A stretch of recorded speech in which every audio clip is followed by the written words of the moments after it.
welcome to the M2 podcast. I am your host, Mad Mike, and our co-host is Mr. KyleHeath. How's it going? How's it going?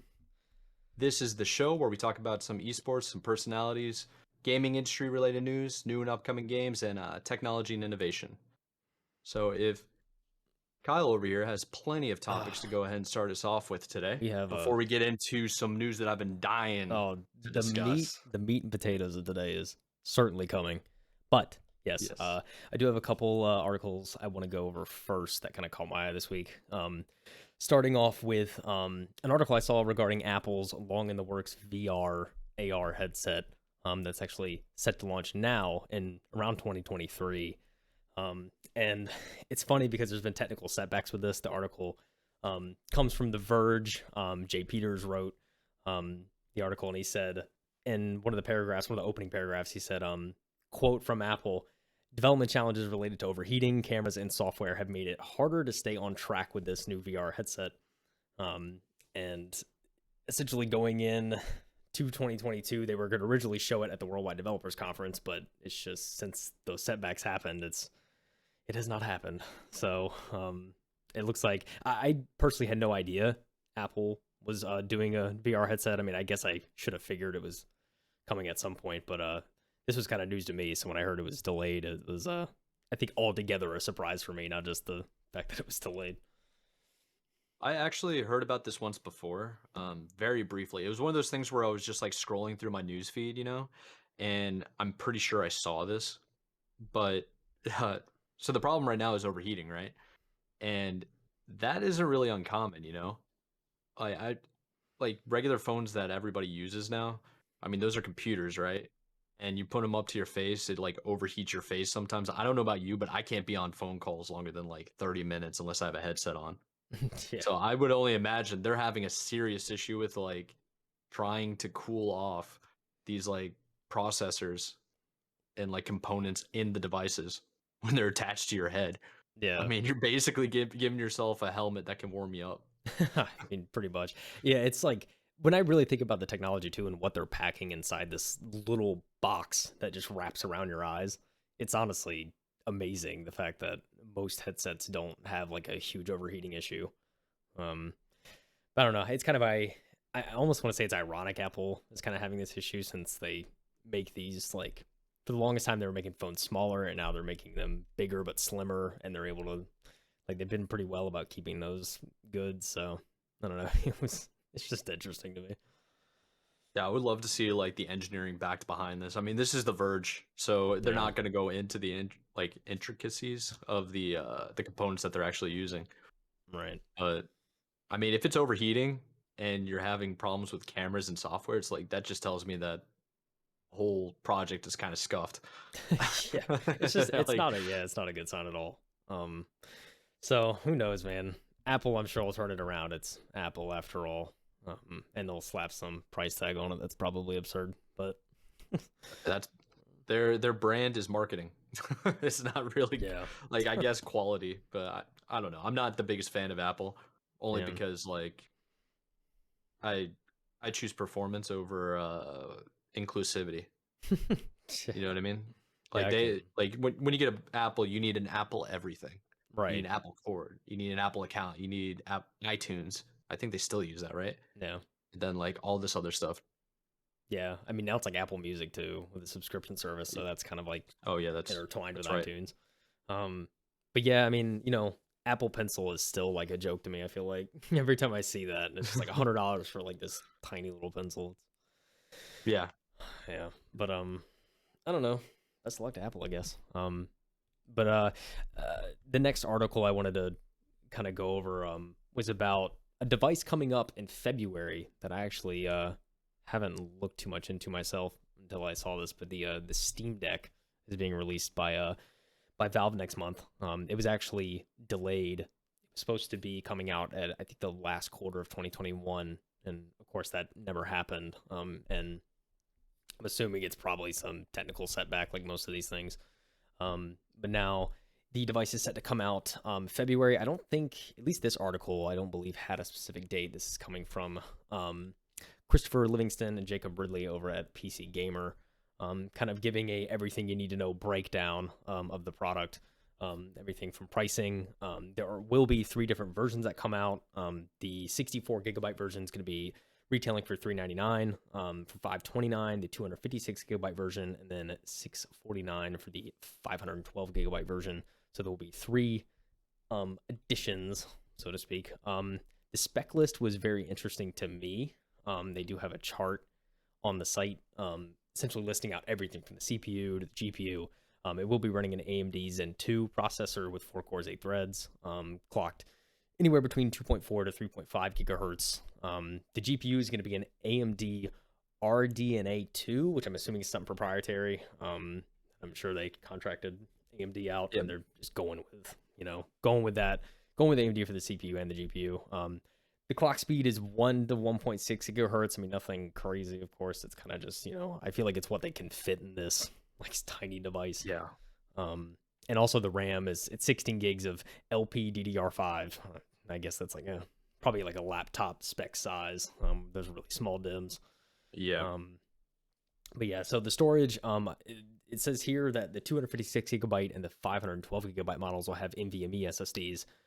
However, the 64 gigabyte will be eMMC, which I'm not even sure I know what that is. I'm pretty sure that's like just the old, the generation before NVMe, and it doesn't necessarily classify as an SSD. Right. Yeah. So you can only imagine how that's gonna run. Yeah. Spend a little bit more and get the 256 just for the SSD. I mean, you really should. Just for the It's SSD. $130 more. Might as well. Yeah. It will have a 7-inch LCD touchscreen display at a resolution of 1280 by 800, and it will sport only a 60 hertz refresh rate. And of course, it will have standard stereo speakers, 3.5 jack for audio. Apparently, it comes with dual mics, as well as USB Type C and Bluetooth connectivity. The battery is 40 watt hours, I guess is what that is. I feel like I see different measurements typically for like batteries, but yeah. And but yeah, I mean, it'll have Wi-Fi, Bluetooth, of course, and all of that. And apparently, it's supposed to weigh. They even have a weight of approximately 1.47 pounds. That's pretty light for this little device. Yeah, that's nothing. Yeah, that's very light. But a pretty interesting spec list. I don't know. What do you think, Mike? Well, a couple of things, right? So, the first one is that it's pretty interesting that Valve is the one doing this. Yeah. Because Valve, we talked about this briefly. Valve has like Half-Life 2, CS:GO, and a couple other like massive titles. There's another one that I'm missing right now. That's like humongous. But they mostly switched from being a publisher to a game store. And now they've moved on. It looks like they're trying to break into the handheld consoles. Yeah. So that's pretty interesting to me. It also brings up is like, does that mean we can have every Steam title on it, like all the different games, and also refresh rate 60 hertz, which means there's no way you're getting more than 60 frames a second, and with the clock speeds, you're going to be limited towards 30. Yeah, on most definitely. titles. Yeah. So yeah, I mean, the article also goes into detail about some basic kind of gaming performance across like some of the more well-known titles. It says here the article Valve has stated that it has a basic 30 FPS target for general gaming performance on the Steam Deck. The recently leaked frame rate figures shown by the developer kits out in the wild. I mean, it certainly looks the case. Something like Shadow the Tomb Raider running on the highest settings is about 30 FPS average, 30 to 60, I guess, maybe on higher end models. And Doom is roughly the same on probably medium settings. Cyberpunk 2077 running on high only got 20 to 30 on average. And then Dota 2 at the highest, I guess the highest settings was 47 to, if you ran it on low, it'd be 80 FPS. But again, not really going to see that since it's only a 60 hertz refresh rate display.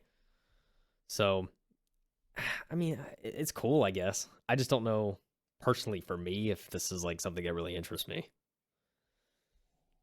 Yeah, it's going to be really hard because they're basically going in direct competition of one other company, and it's Nintendo. So the product that they have is competing directly with the Nintendo Switch. I guess it really comes down to comfort level. You will have more variety of games. Like Nintendo has their typical their IPs, like their standard. Everybody knows Mario. Everybody knows Yeah, like Luigi and yeah, that entire universe. Then you have Zelda, which is the other massive title. But for this, it's like, okay, well, you're just trying to make a portable handheld computer that can play Steam games. There's nothing yeah. wrong with that, but Hmm. if I think this is more of a introductory kind of thing to get some of like someone's kids involved, you know? Like this would be a really good game for Fall Guys. Yeah, Like a really good device for Fall Guys. Give it to your kid, give it to your nephew, niece, whoever, you know? So yeah, maybe that's what they're trying to go with. yeah. I mean, I think that definitely makes sense. There was an FAQ as well with the article. Kind of states, like what games will be able to run on the Steam Deck.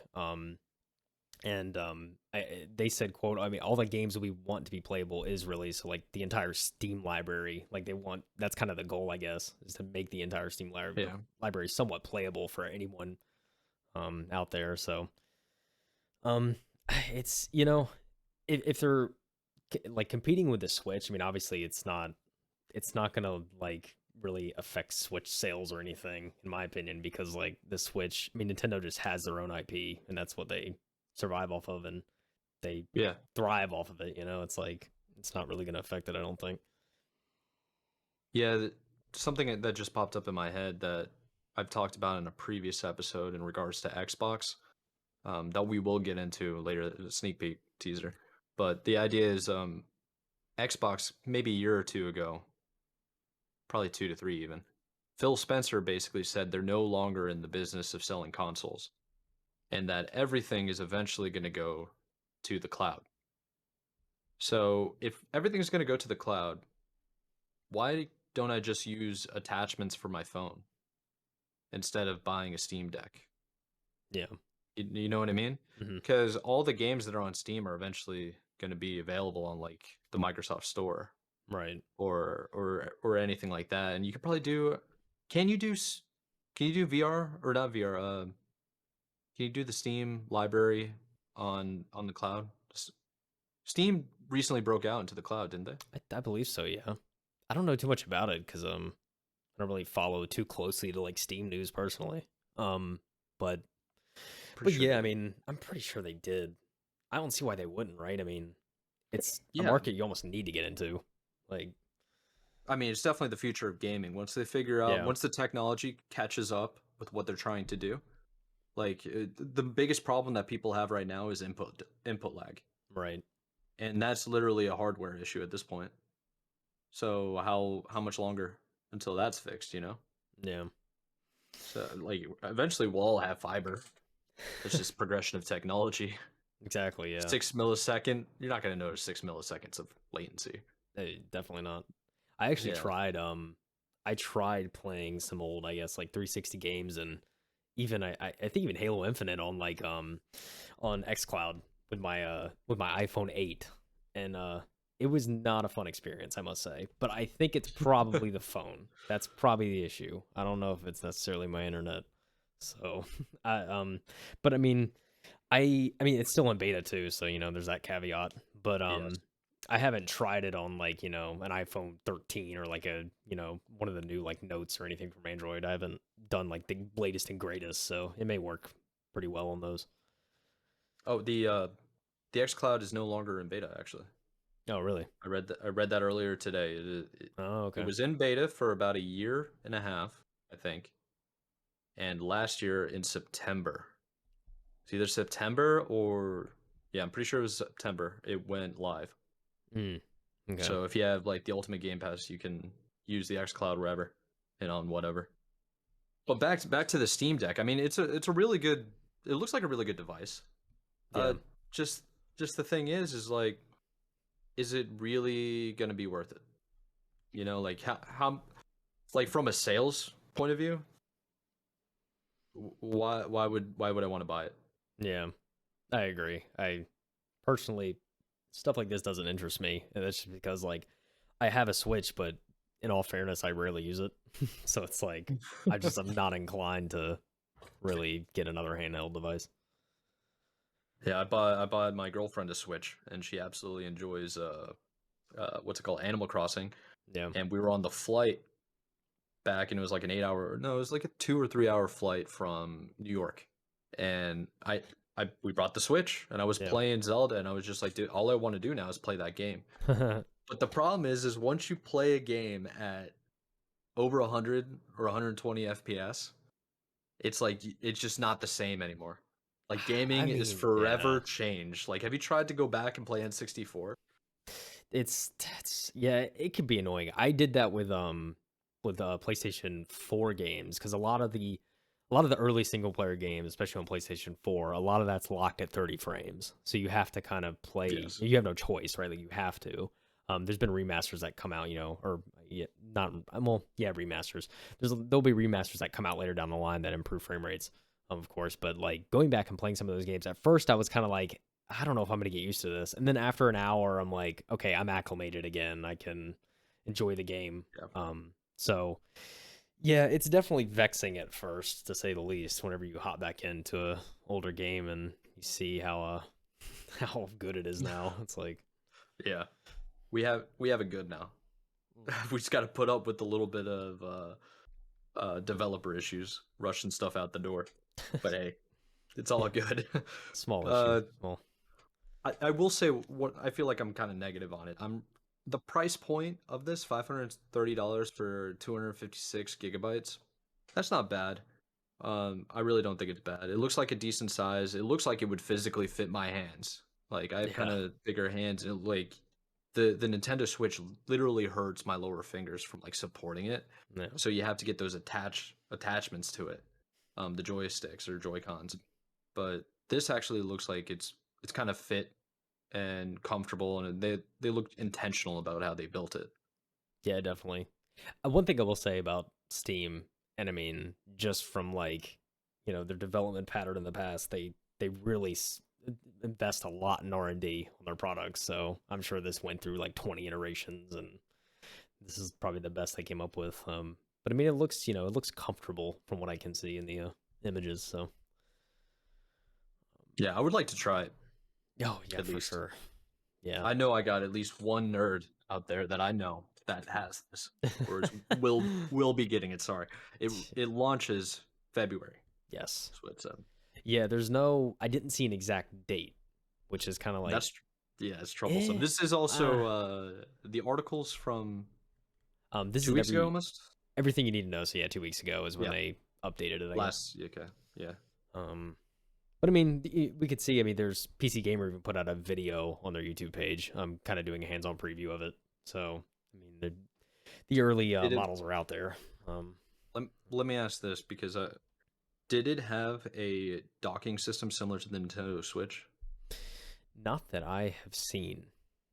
See Um, that docking system on the Nintendo Switch is really clutch. yeah, It should be able to do it because it's a USB Type C.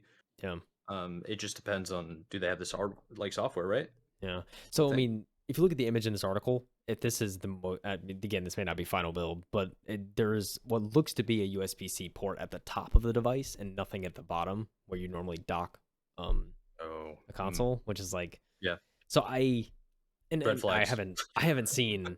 I mean, reading the article, I haven't seen anything that suggests you can dock it in any way. So I'm assuming it's strictly handheld, which I think, back to your point, I mean, the reason the Switch is like, I think, so successful is it turns into like a really good console once you dock it and hook it up to an HD monitor, and then you have that full experience. You're right. Yeah. And that's how most people play. I mean, I there's just not many times, at least personally for me, where I've seen like Nintendo Switches out in the wild, like just people just playing. I mean, granted, I don't travel a whole lot, but It's been a weird year for travel. That's to for say the sure. least, to say the least. But yeah, so we'll see how it does. I mean, it's certainly I hesitate to say they'll make a lot of money off this, but I know the market that they can go with. I just thought of it.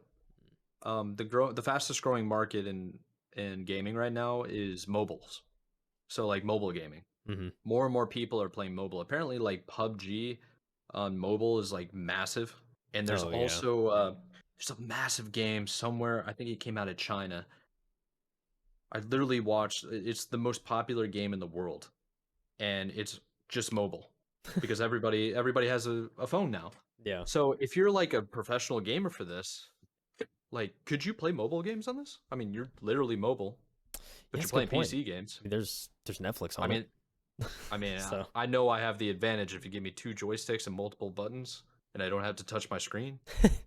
yeah, Like, that's true. it's game over at that point. But counter argument to that, how easily can I just take my phone and hook up a Bluetooth controller to it and do the same thing? Well, now we're getting to the topic of a phone that can handle that is around $1,000 typically. Good This counterpoint. is 530. This is true. And that's the medium version. If you want to go cheap and you're only playing one game at 68 gig or 64 gigabytes, $400. $400. Yep. Yeah. I'm just saying. That's the target market, I would think.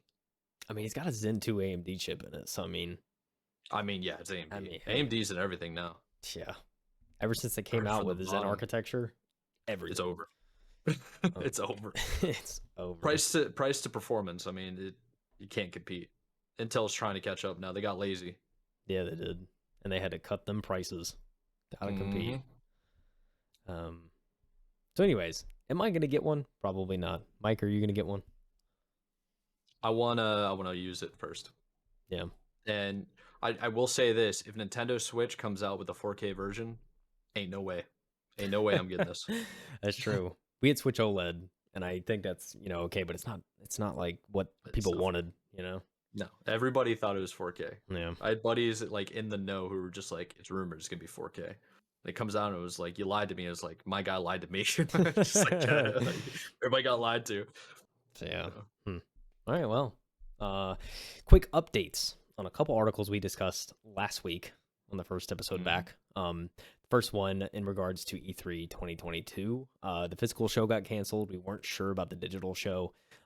Since then, there's been a slight development on that story. Coming from Ben Carey over at Pure Xbox, he put out an article saying that, according to Jeff Grubb, which is, I think he was a writer for The Verge, who oftentimes has insider info on these things, he said that it is, quote, probably canceled altogether. So people, I guess, are pulling his quote because he has had a history of knowing this stuff, and yeah, he's saying it's probably not going to happen altogether. So I don't know. I mean, we can Yeah. I elaborate mean, on it. you and I feel the same way about it. We're bummed. Yeah, yeah. Like, I guess I'm gonna watch my trailers through Twitter because that's how I'm gonna find out. I'm just gonna scroll and then it's like one of these game developers are gonna be like, "Check out our trailer for this new game you've never heard of, Apex Legends." It's like, dude, I want to see that on stage. I I want know. to see Keanu Reeves introduce the next game. You know what I mean? Like, I want to see Real. something cool like that.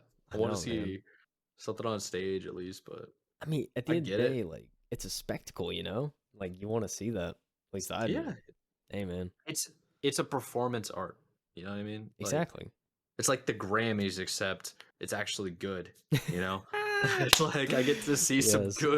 good games come out, or at least be excited by like what's it called, the mock-up of the game, like Yeah. the animated cinematic. What do they use? Cinematic footage or something like that. Yeah. Like a Mhm. good example of that is Star Wars: The Old Republic. You ever watch those cinematic trailers? I never Cinematic did. trailers, that's the word. I never Dude, did. they look like a movie. They're so good. They're so good. They look better than some renderings I've seen in like theaters. Yeah. They spent more time doing the cinematic trailers than they did coding the game. It's crazy. It's Uh, crazy. It's a good game though. Don't sleep on it. It's actually I really good. I've actually heard really good things about Old Republic. I want to go Yeah. back and play it at some point. And speaking of cinematic stuff, don't judge me. I went back and played Fortnite with some friends the other day. No, apparently Tilted Towers is back. Tilted Towers is back, which is really cool. But whenever you start up the game, I guess for like the newest chapter they put out, they have a really cool like cinematic intro. Like that's Yeah, they I think they were the always first ones to do it, and now like COD started doing it too. But what was theirs? yeah. it was really interesting. So like you almost I don't know if you ever played New World, but the start of that game you pretty much are on a beach and your your ship crash or whatever. There's the lore there. Like your ship crash, you're on a beach and you're kind of walking from person to person that's on the edge of the island to like get a tutorial for like what to do. And it was kind That's of like pretty a sick. similar vibe in Fortnite. Like you're just kind of at the edge of the beach and like you see I guess like all the heroes. I don't know the lore of the new season, but there's like a whole like thing there. But you're essentially on an island and you're walking around and the cinematic cuts they have whenever you like meet up with a group that's at the center of the island, it's like pretty like it's weird because it's like in-game in-engine graphics, but it's like really smooth cameras, so it's like kind of weird to look at. And then like they do a pretty clever cut where like they kind of pan out to see the whole island of Fortnite, and when they pan out as they're going through a tree, it cuts from in-game to an actual like cinematic it's rendered. It's pretty dope. Oh, those like seamless transitions that they Yeah, do. yeah, exactly. They like you could Yeah, tell that's what they were doing, and it like it it wasn't the smoothest like from in game to cinematic, but it was still I saw what they were going for, and I liked it. that's pretty sick. Yeah, I can't. That's more of like a standard now, if you think about it. Like in campaign story driven games now, they'll do that all the time. You'll go from like Halo did that a bunch. The new Halo game that just came out in November. It was like or December. It when you're running through the game, your guy or your Master Chief will go over and like put the chip into a terminal, and then when you Hmm. do that, a cutscene plays, but it's not like a cutscene. It's not like an old school cutscene that like PlayStation 2 did that. It was like you had really crappy, well, back then it was awesome, but you had like really early graphics, right? And then you'd hit the cutscene and it was like theater quality.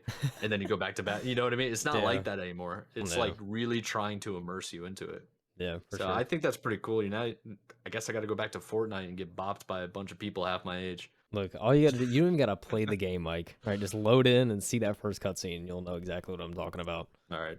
I think Um, I got it downloaded too. yeah, So I'll do you it. you could honestly look at it probably on YouTube and kind of get the idea. See if you really didn't want to get back on, because trust me, I would not blame you if you did not want to play that game. Man, there's an entire YouTube ecosystem about games and cutscenes Yeah, and stuff like that. Like you can go on there and watch entire movie length stuff, like 3 hours worth of content, and know the entire story of some games. yeah, oh yeah, for sure. All just cutscenes. Yeah, it's like gosh, I'm getting too sidetracked, but it's kind of like I know like I recently went back and looked at a lot of my old Last of Us 2 footage from when I recorded that game for a video like way back when. And like the Hmm. cutscenes in that, you could literally it's a ridiculous amount of cutscenes. If you look up all of them on YouTube, it's like 8 hours, I'm pretty sure, something ridiculous of like just cutscenes. Probably not that long, Just make but a movie. yeah, it's Just make a like movie. it's pretty much plays like a Make movie. it. It's Yeah, make a Pixar movie. Come on. like at that rate, come on, dude. Yeah. Um, so yeah, E3 2022 probably not happening, but you know, I don't think there was any surprise there, unfortunately. Another update from last week, we discussed briefly that there was a BTB fix in the works, and that was slated to go out at I think 1 Eastern today. However, it went out, and unfortunately, according to community, is he director or manager of 343? Well, he replaced somebody's job that it's like a community director Yeah, or engagement. Oh, yeah. yeah, it's on Okay. Twitch. So He yeah, didn't get promoted, but he took more of a presence online after Josh Menke left. yeah. Josh Menke was the like I believe he was the matchmaking community director. Kind of like anytime you had problems with matchmaking, which is what this is, uh, he would like Menke would reach out and say stuff. But Sketch has been a part of the community and 343 for a long time. I think he came from Bungie actually, like the OGs. Mm. So he's aware of what's up. Yeah. So anyway, Sketch over at 343 I put out a tweet today saying that today's BTB hotfix does not appear to be the outcome we expected. There are minor improvements, but overall matchmaking issues are still occurring. And then, of course, he thanks everyone on the team for their hard work, and we're going back at it again. Is what he's saying. So yeah, unfortunate Yeah. fumble there in the BTB hotfix for this week. Yeah, I don't know what to say, right? It's like Yeah. I I I don't know. I can't judge developers. I don't know how programming works. But I would think if you got a budget of $500 million and you're backed by one of the most profitable companies on the planet, you should probably be able to do a hot fix. Just saying, Let's man. go. Let's go, Just Mike. saying, dude. That's Hmm. all it is. Yeah, man. It's Who crazy. knows? Who knows what goes on? I mean, there was. I mean, we could probably cover it another time. There was a whole article that was put out by um what's his name? It's the big guy over at Bloomberg now. He was at Kotaku. Jason Schreier. Oh, Schreier, yeah. Yeah, Jason Schreier put out an article. He always puts out the best like journalism and gaming, I swear. Oh, Um, yeah.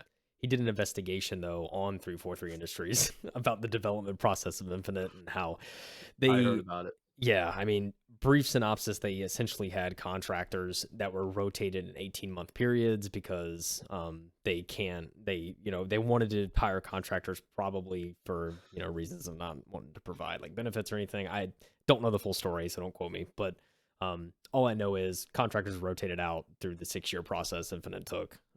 So who knows, man, what that code base looks like. I don't want to think about it, but Yeah. There when we were in Raleigh, we met one of the guys that worked on Forge. Remember that? Did you mhm. get a chance to talk to him? I don't think I did, but I know who you're talking about. Yeah. I won't speak about who it was exactly and like his name. Um, unless like we talk to him later and want to bring him on, he can speak his own truth. I would But love he that. was mentioning, yeah, he was mentioning about how when he got there, it was like he wasn't allowed to stay longer than 18 months. Mm, And the big problem was for him is they spent the first few months just trying to figure out what the person before them did. yeah, I believe it. So yeah, they were like, because everybody programming is a language, and everybody speaks differently in programming. So you Mm, have to figure out what their like logic behind doing things. It's such a new thing, yeah, right? It's not an old like structured traditional skill set, you know? yeah. So it's like it's ever evolving, and he was just like, I had to spend 2 months to figure out what this guy did first, and then who knows what that guy before him did. You just got to assume that okay, this code's like 3 years old, it must be right. Yep. You know what I mean? So it's like I'm sure that's what's going on. It's like who knows? I know how finicky some programming is. I'm not Hmm. really high up there, but I did like basic programming in college. If you have one like colon in the wrong spot, It's the game over, whole dude. thing is gone, man. Yeah, You can't do anything. I'm yeah, sure it's similar to that. yeah. I mean, So no, that's definitely the case. I honestly assumed that before. Like when I read that, they rotated so many contractors out, I assumed that it's gonna take you a while to get acclimated to the environments that they've already put out, and so just that alone takes time just trying to figure out. And then on top of that, like you said, you don't know if you're breaking something, and you just kind of have to go in right. assuming that, okay, well, if I do this, hopefully it doesn't break 5 other things, and more often than not it does. It's just like Yeah, it's just so crazy to me that if you're trying so the mission of Halo Infinite, right? The whole reason why the Halo community, which I'm a part of, was so excited is that this is going to be the first Halo game that's going to be one on PC. I mean, technically Halo whatever. I'm not going to go into it. Getting sidetracked. Halo Infinite was going to be the first one on PC. It's going to be made for the Xbox, but the coolest thing about it is it was going to be a brand new engine, right? It was going to be mm, completely brand new, and it's going to be running on a brand new console with a brand new engine on it. So the possibilities are limitless. But if you're trying to start something like that, and it's also supposed to be like a decade-long project, similar to how Destiny was supposed to be a decade-long project. yeah, Continual updates, adding the story into that game instead of okay, we got Halo Infinite 2 coming out 3 weeks or like 3 months or three yeah, years, sorry. But if you're gonna do that, and you're gonna take it that seriously, and this is the IP of Xbox, well, not really anymore, but it was the IP of Xbox at the time. Wouldn't you hire somebody for the full length of the project? yeah. You would, and they should have I done don't. that. Yeah, I don't know. I'm not a CEO or a project lead. Yeah. They It also was lost like 3 of their team leads too on their development process. yeah. Don't get me started. I mean, yeah, it's like I don't know the whole 10-year thing. It's with Destiny, like they pushed that for Destiny, but then they just ended Oh yeah. up like creating a second game, and now it's funny too because the second game's actually like they have an expansion coming out next month that's pretty big. Like they're actually following that 10-year process on the second game, so they just like retried and they said, okay, this won't work this time, and then now they're running Yep. with it. That's because they're free of Activision. Yeah, for sure. And And Bungie tried to leave Microsoft to do that very thing and then sign with Activision. And then mm, they said, no, you're making a second game. oh, Mike, speaking of Activision, What a oh, segue. what a segue. I'm looking at the timer, by the way. We're at 40 minutes already, so this may go a little over. Just forewarning the That's fine. listeners. But the top story of this week, of course, to no surprise if you've been keeping an eye on gaming-related news this week, Microsoft acquired Activision Blizzard and King this week for a cool $68.7 billion with a B. Billion. A lot to unpack here, obviously. A whole lot. Where to start? Yeah. I'm looking at the Xbox Wire article that Microsoft put out themselves. Just a brief That thing. article's from Phil Spencer, straight to the point. Yeah. Like the CEO of Microsoft Gaming. Well, used to be called Xbox Gaming, but obviously it doesn't matter anymore. Yeah. There's yeah, which that's one of the reason I love Xbox Wire is because like they literally just speak straight to the consumer, which is great. Mm-hmm. But yeah, Phil of course goes into great detail. There's even an image at the end, detailing how the leadership's going to be, going into this acquisition. And Phil Spencer is going to be, he's of course the CEO of Microsoft Gaming, but he's also going to be the CEO for essentially Activision Blizzard now, of course, and like every executive at Activision Blizzard that stays is going to be reporting directly to him now. And then that goes into a whole other thing. Okay, well, what about Bobby Kotick? And I'm he's had his whole controversy, but I think he was already retiring or resigning anyway, so it only made sense that Phil Spencer is going to take the helm on that. But yeah, I mean, this article certainly does not describe all of the studios and IPs they own. I know we've seen tweets throughout the week. This particular Xbox Wire article talks about, of course, creators of Call of Duty, World of Warcraft, Candy Crush, Tony Hawk, Diablo, Overwatch, Spy. The list, just goes on. I've seen a couple graphics. I'm showing a graphic on screen right now that kind of just talks about the main studios and even has neat little images correlated to each one. This comes from Clobrel. I don't know how to say his name still on Twitter, but this person has created outstanding graphics. Detailing, yeah, Clobrel. But yeah, this gives you an idea. Alpha Dog, Arcane, Beanox, Bethesda, of course, Blizzard Entertainment, Compulsion, High Moon, Treyarch, ZeniMax. We have Sledgehammer, of course. Raven. All of these studios are now under one umbrella. Yeah, this is insane. And a lot of people don't know the studios. So it's like they now have Halo, Call of Duty, Gears of War, Forza. Those are the Xbox ones that are like everybody knows. Now they have, well, not Call of Duty. And now they have like Spyro, Tony Hawk, like you said. And Minecraft is freaking massive. They got, well, they've had Minecraft for a while now, but then they got Doom. They got like what? World of Warcraft now? Yeah. Like, you know what's crazy? Something else I heard too. Okay, so first off, the deal has been announced. The stock market has gone through the roof for both Activision Blizzard and also Microsoft.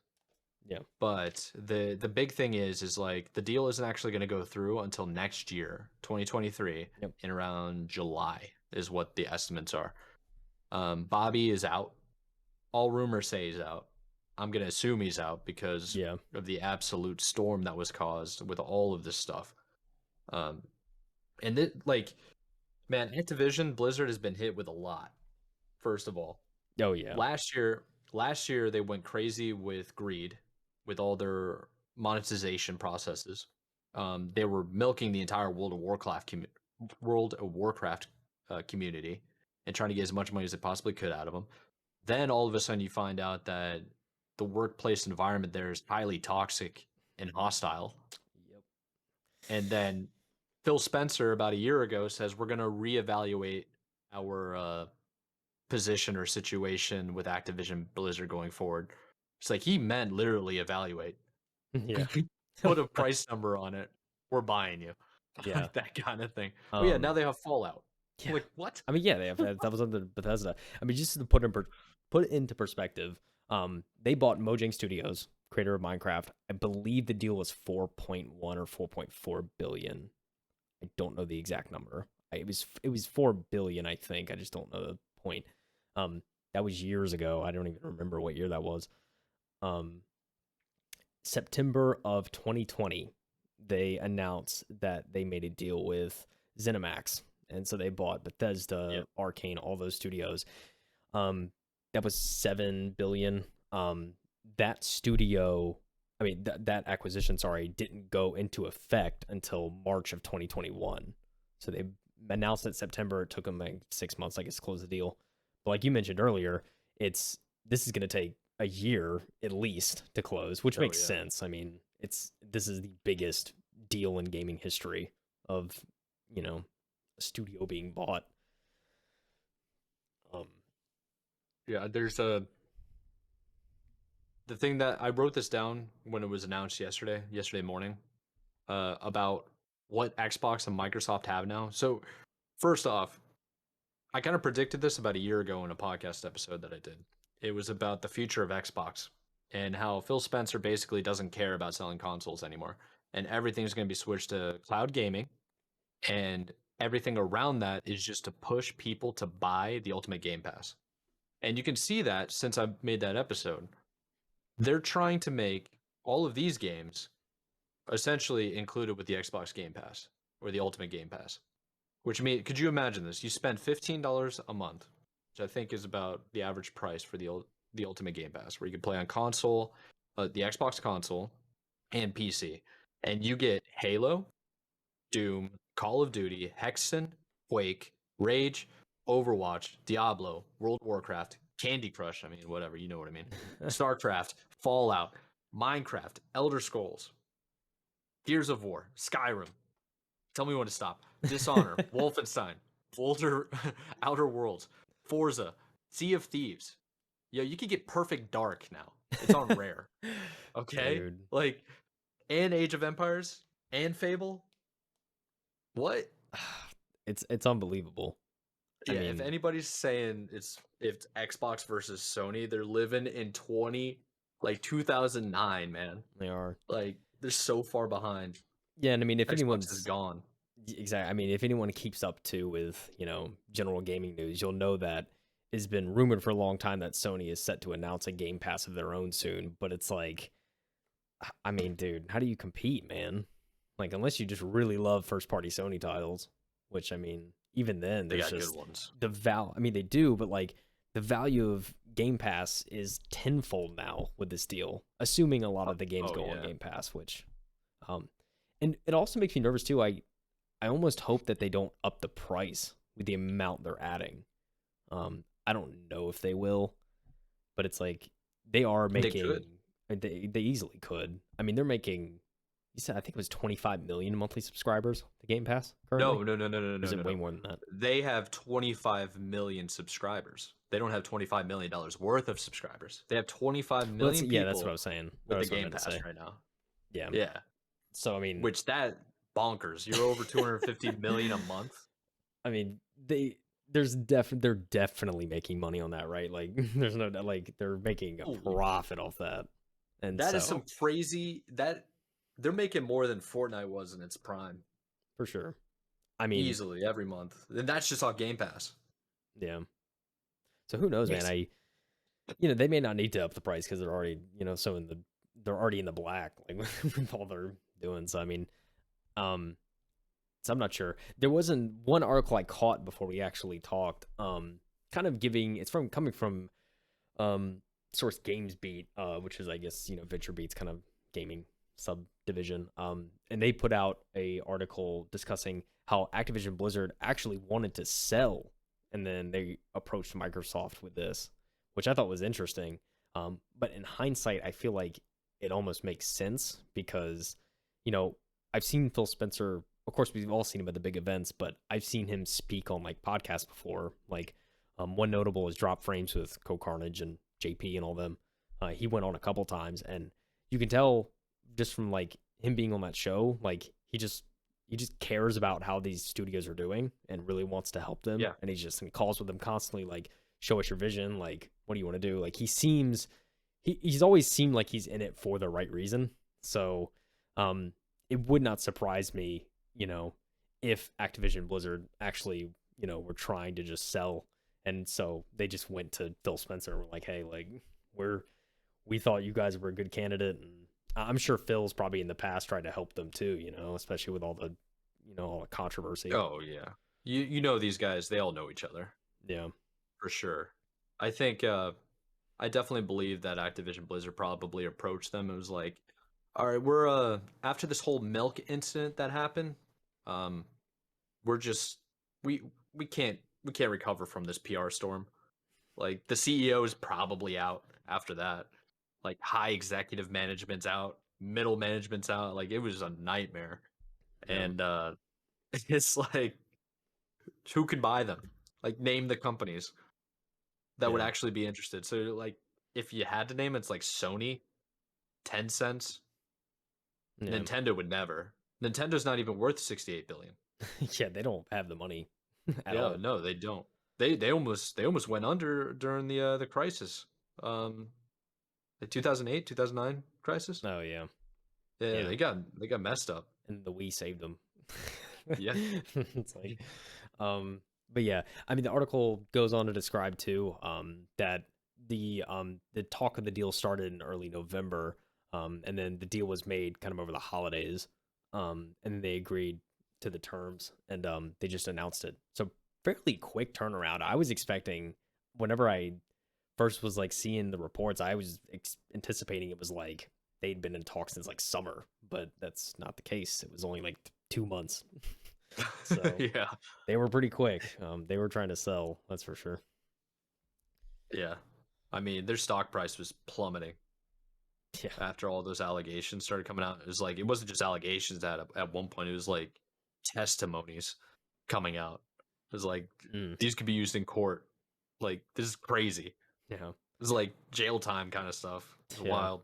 Yeah, I've seen articles come out too, describing that a lot of the groups that originally came out with those kind of were really at the forefront of like this culture's bad. Like here's why.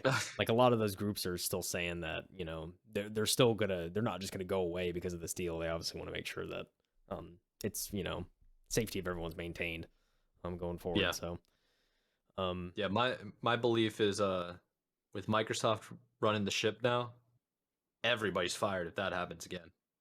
Probably. Like, everybody's gone. Microsoft does not play around. Yeah. Like you mess up like that, see ya. For real. For real. Bill Gates himself will come into that studio and start slapping people. I mean, for real. For real, man. For real.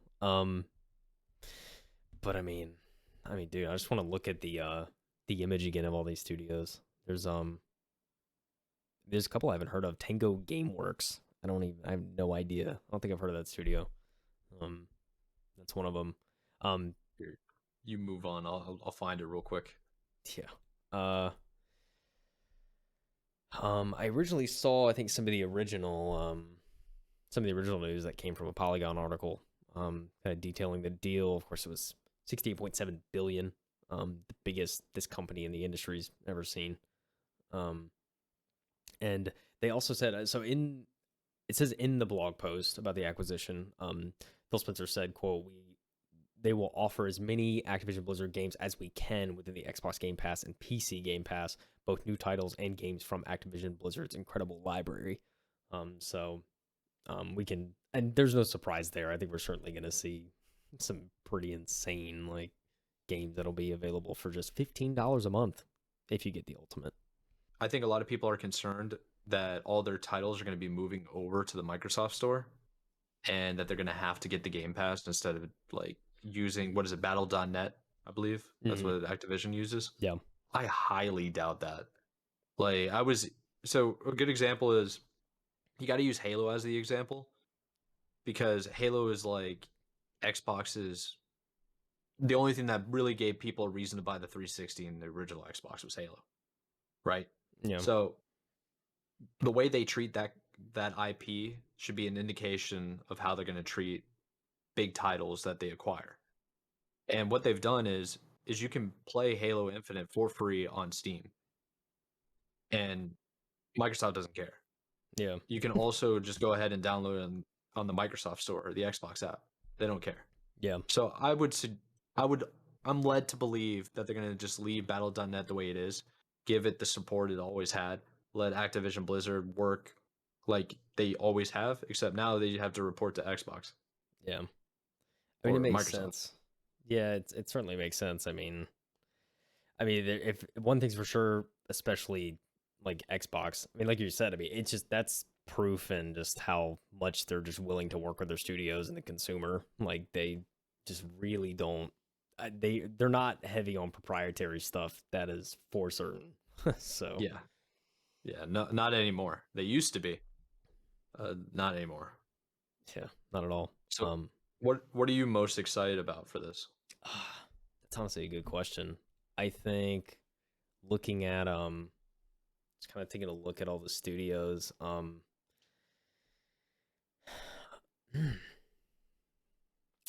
You know, um, I mean, a lot of Blizzard games. I don't think I ever really like sat down and played. Like, never. I never got into World of Warcraft.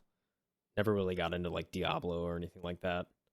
But I mean, hey, especially for something like Diablo, if that's on Game Pass, like I'm checking it Right? out, dude. Like, it's gonna Yeah, happen. Um, absolutely. and yeah, I Load mean, into load into World of Warcraft too. yeah, like I mean, and also what's interesting too, I mean, is the whole King acquisition, the mobile game studio King, because they were Yeah. under the Blizzard umbrella, and I mean, yeah, they have like Candy Crush and stuff, but I mean, from what I've seen images, and there's even a little kind of tease here in this, in the graphic, there's I know a mobile Crash Bandicoot game, so I'd be curious to see what other mobile ventures they'd like to do. I mean, since they have Crash and Spyro and Jack and Dexter, I think is another one. Like they have all these IPs now. Like same thing happened whenever the Bethesda acquisition happened. Like Yeah. everybody's been like theorizing, what are they gonna do? And I don't think we've seen too much. Like a lot of those dreams, I don't think have really like come true yet on the Blizzard side or Blizzard on the Bethesda side. Um, so I'd be curious to see, over time if any of these wild theories will actually come to fruition. Um, I just really, really hope that with the Xbox Game Pass, it can keep the because I guess it will keep Xbox and Microsoft satisfied with the amount of money that they're making, that they don't pressure the publishers or developers to build games quickly to make a quick buck, to fill like a quarterly expectation. You know what I mean? mhm. Because I mean, we can go into Fallout again, but like Fallout was pretty rushed, and Halo felt pretty rushed, and it's like we're trying to fill that like early November before Christmas release to get that final year quarter.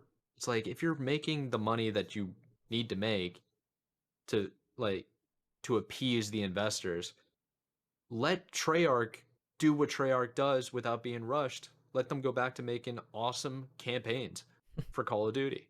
Yeah, You know what I mean? Like just let developers be creative. yeah, Quit putting money in it, you know? yeah. I think that's a I good would point. I mean, just alone to me without the amount of money they make now and then acquiring all these studios, we know I have a pretty good feeling Microsoft's good for it. So yeah, I think I have hopes that it'll just get better for a lot of the people over at Blizzard. yeah, oh they better. I mean that Yeah, that work environment better get better. I mean, it's real low right now. yeah. Some of the stuff I read. Yeah, it's Um, bad, man. But I mean, also, I mean, I know we even discussed this earlier, like earlier on in the day about all the rumors going around about like what could happen to like the COD League now and like competitive Call of Duty oh with all yeah. these because since now they have all the studios and they have all the Microsoft money, like Are they going to stick around with the CDL? Are they going to try and maybe pull away from that to go back to kind of the roots of like the MLG like ran events and stuff? Yeah, yeah. A lot of people don't realize that Activision Blizzard 3 years ago, 3 or 4 years ago, ended up buying Major League Gaming. Major League Gaming was like at the time was like quintessential Halo 3, Halo 2 days. Technically started Halo CE in early 2000s Yeah. by two guys from like Michigan or something or Ohio, and it just blew up and it became like the main place that you have to go play competitively for tournaments, and like it got picked up with Dota, and like Gears of War was also there, and Call of Duty was the biggest one. And what ended up happening was the league kind of fell apart when they lost a lot of viewership because the developers of the companies decided to make their own leagues for their games. Overwatch was a big one. Overwatch League was a league that ran and done by the developers. Halo now has one called Halo Championship Series. Call of Duty has one, the CDL, which you mentioned, Hmm. and it'll be really interesting because CDL is on a downward slope since I believe it first started.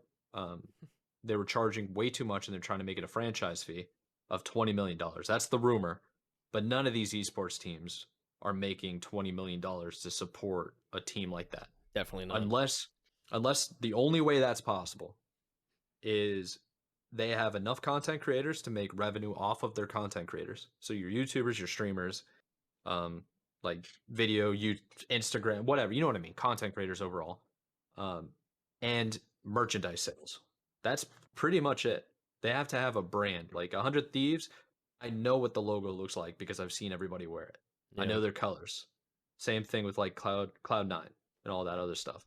So a lot of people are excited right now that MLG can make a resurgence and take over the COD League and just disband the COD League, and then MLG can go back to the roots of being not a franchise league where it's like pay to get in kind of stuff, but win by merit to get into the partner teams to be a face for the league.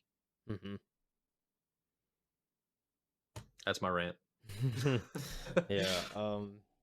Yeah, I mean, I'll be interested to see if anything actually does come, of this, acquisition in terms of, competitive Call of Duty.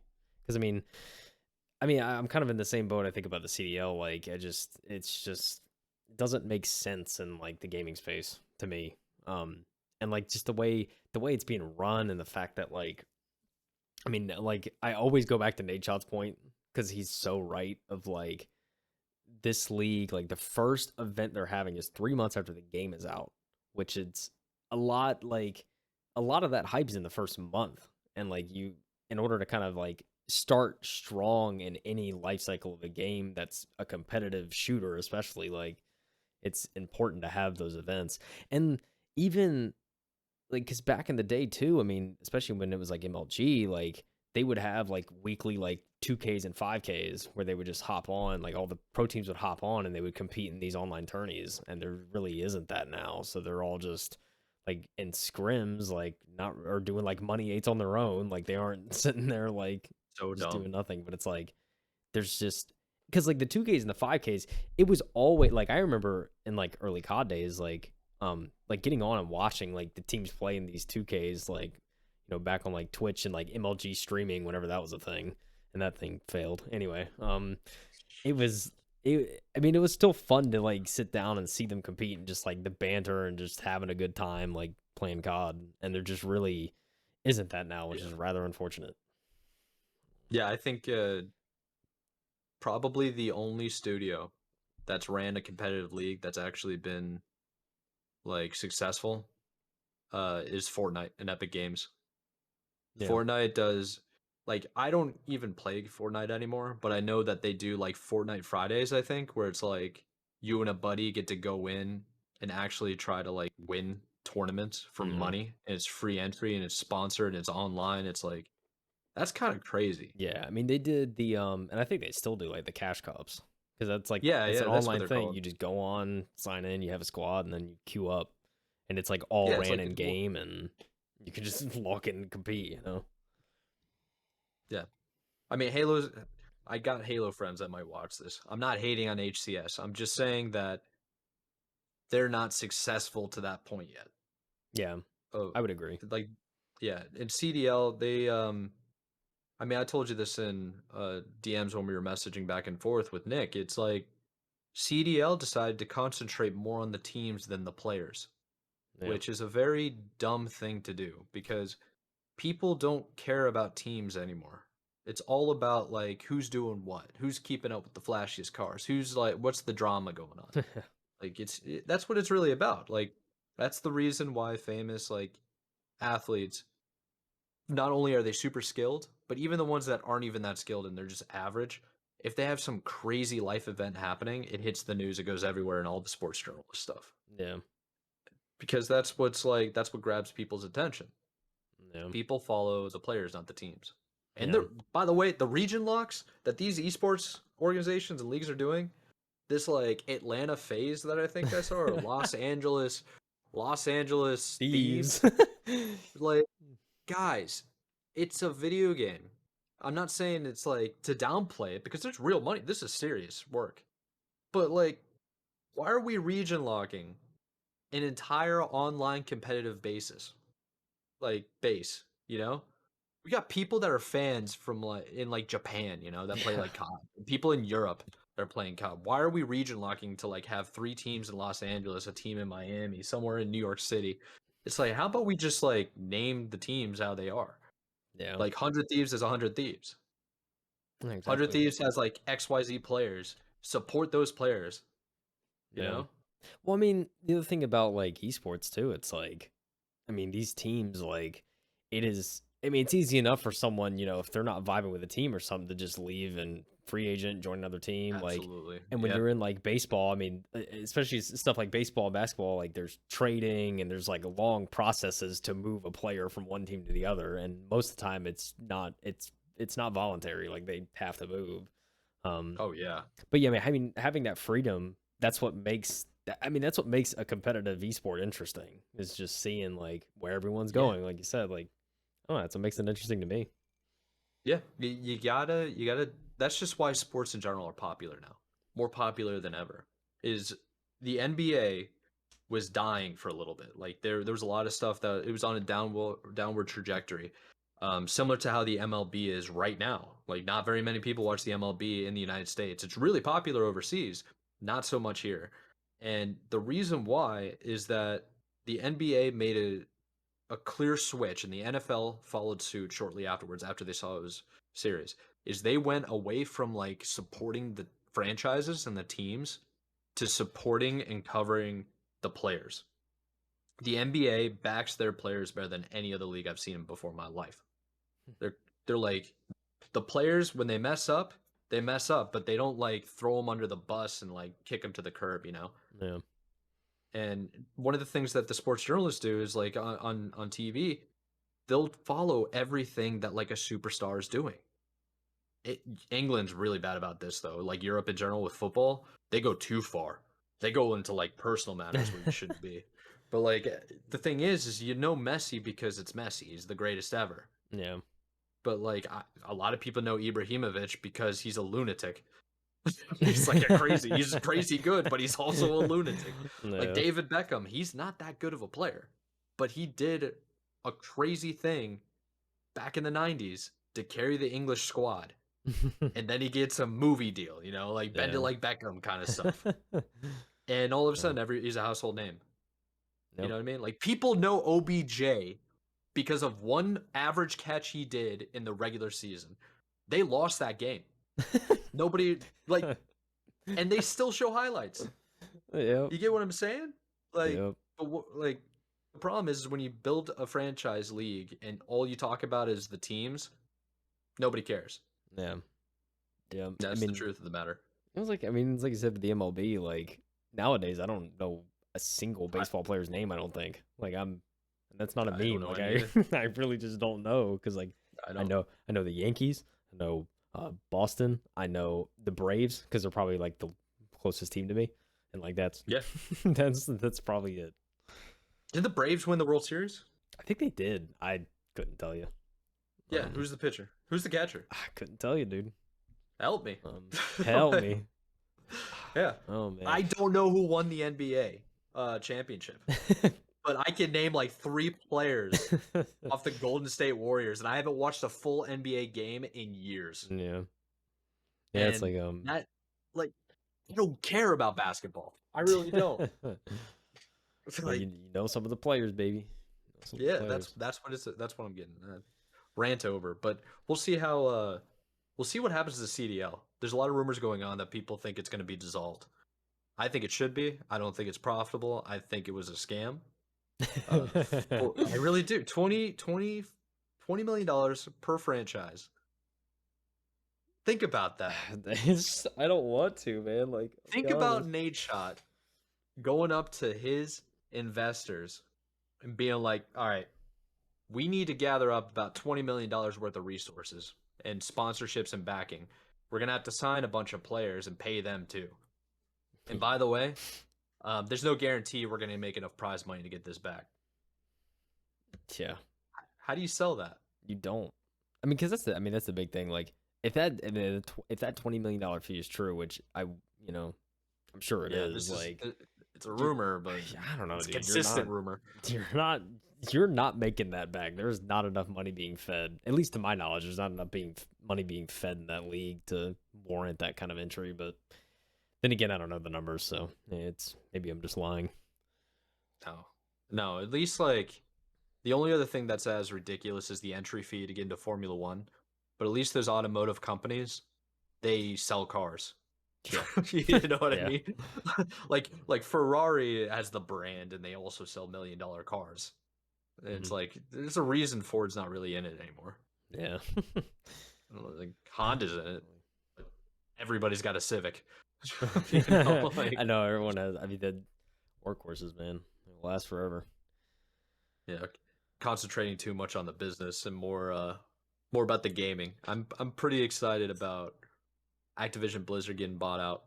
I really hope that the culture changes and I can start playing some World of Warcraft and Diablo for the first time because I haven't played it either, but I know all about it. I watch all the videos. Right. I mean, I'm in the same boat. I know all about those, so maybe I'll have a good excuse to try them.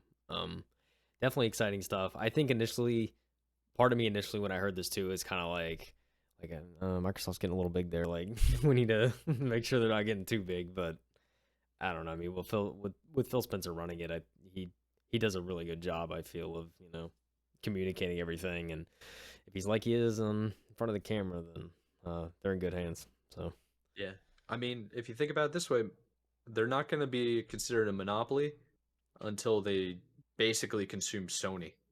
Yeah, at this and point. then and then it's like, I mean, there was that article too we saw. I think it was early last year. They tried to buy Nintendo and got laughed out. Microsoft did. Oh yeah. So yeah, and they were just like, "All right, bet." Went and just got like all these other studios, and meanwhile Nintendo's just like, "I don't care. I got Mario, Zelda. I got all these IPs. I got Zelda. Who's the other big one? I got Samus." Metroid Prime. I got Metroid. Oh man, got Kirby. Game over. I was going to say Kirby. Yeah. Donkey Kong. Game. That's it. That's all we need. I mean, reality. That's all they need. Did they have? I think they have Pac-Man too, don't they? Didn't they buy Pac-Man? I think so. He's in Smash. So, I mean, yeah. Something. Then again, you know what the GOAT game is though? That everybody sleeps on, but everybody's played. What is it? Microsoft Solitaire. Can't deny that. You can't beat it. Can't beat it. That's like, I don't know anything more on the PC than that besides like Pong. Minesweeper. Minesweeper's up there. That's like Minesweeper was the original Sudoku. Yeah, exactly. Like, oh man. Anyways, I'm interested to see this. It's gonna be a long journey to the closure, but I think we're definitely gonna be following this. Yeah. I'm sure there's going to be all sorts of developments throughout the year, so you already know where you're about to get your news from. This stuff. The M2 podcast, MadMike, KyleHeath. M2 podcast. Unless do you have any final thoughts on that, Mike, at all? I think we pretty much covered everything. that we wanted to. Yeah, I believe we covered everything for this week. I'm excited for the next month to see which games are going to be coming out Yeah. and Yeah. see what the future is going to hold for a lot of these studios. Bethesda, I mean, we might need to revisit Bethesda again and what this actually means for them. Yeah. Kind of do a Because more in-depth thing on that. yeah, we should revisit that. Yeah, definitely. I mean, there's certainly, I mean, there's just so much, there's so many stories and like things we could really dissect and like actually spend some time researching and like pull all the necessary articles and whatnot. So we will definitely, yeah, that's certainly a good idea, and I believe we will do that on a slow week at some point. But yeah, I can't wait to get stuff. I can't wait to get Doom Guy versus Master Chief versus like a bunch of Call of Duty characters. You know, here's the dream. You ready for it? Mhm. I want a Super Smash Bros, but all Microsoft IPs. You know, it's funny you say that because I was literally just about to say Microsoft just needs to go into the brawl market and just create a brawler with all of these, dude. Are you kidding me, man? Could you imagine they're just like I don't know what studio would do it. Like maybe they would just buy a new studio. I don't know. They got the money, you know, so they could just buy a new studio and just be like, yo, here is a arena fighter. Have fun. Here's all your IP characters in one game. Have fun. And then gives them like the contact information for the principal designer of that character. Oh man. Oh, there's imagine those Zoom meetings. Oh, we could seriously sit here and do a whole show just theorizing on these deals, like all the different like all the different things, the different possibilities, because it's endless. Like you can literally go on for hours about this stuff. Like there's just, if we sat down and thought about it, I'm sure we could like just go full tinfoil hat episode at some point. Crash Bandicoot and Spyro started on PlayStation. Isn't that crazy? Went to Activision, and now they're on Xbox. Funny, it's not even Xbox anymore. It's Microsoft, but you know, yeah, it's Xbox. It's funny how the world works. It's another thing, real quick, we didn't mention is like, what are they going to do about exclusivity? Because I'm sure I'm sure COD's back on Xbox.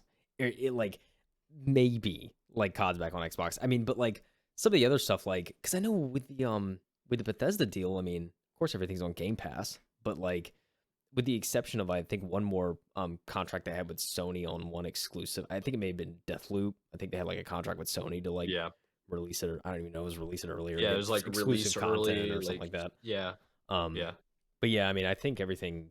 I'm assuming going forward, I mean, they're at least gonna probably have some exclusive, like little DLC or something for some of their games. But who knows? Maybe they're going full consumer and they just won't do it, which is a possibility. I think they're going full consumer. Phil Spencer a couple of years ago was talking about how he wants to get rid of exclusivity entirely. That's why he put the Halo IP, probably Gears. I think the only true IP they have right now is like Forza.